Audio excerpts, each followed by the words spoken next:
Magandang araw sa lahat. So ito po ay RS Bliss Boarding House. So itutour ko kayo sa isang magandang boarding house dito sa Otod, Guadalupe, Baybay, Leyte. So tara guys, papasukin natin yung RS Bliss Boarding House kung ano ang available dito. So ito pala yung RS Bliss Boarding House guys. Ito yung first floor. So dito yung first floor, may parking lot din dyan. So papasok na tayo, papunta na tayo ng second floor.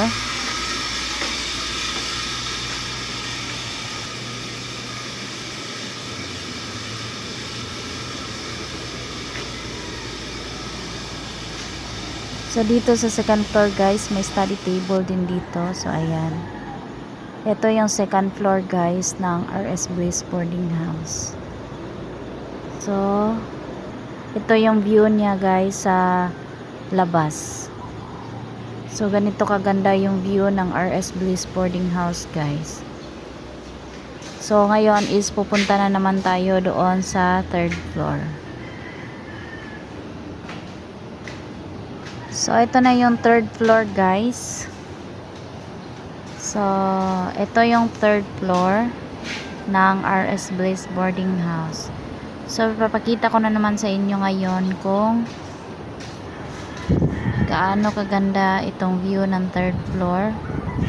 So eto guys, ayan. So pasok tayo sa rooms. Ayan.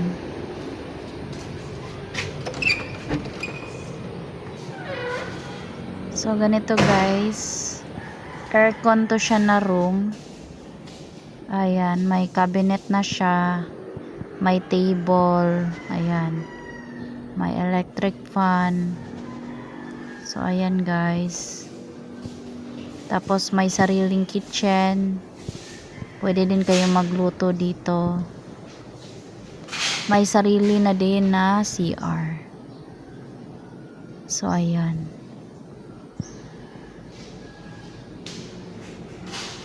Ito yung rooms niya guys. Ayan.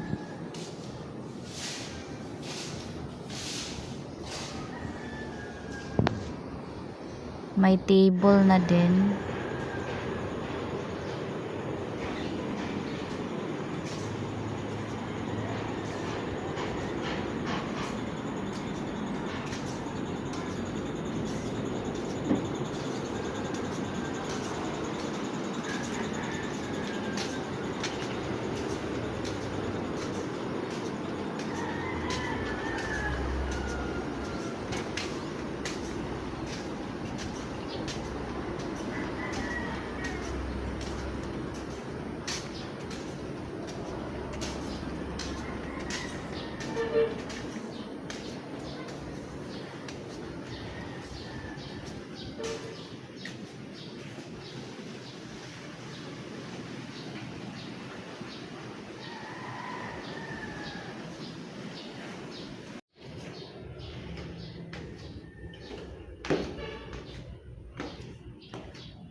So ayan lang guys, thank you for watching and I hope nag-enjoy kayo.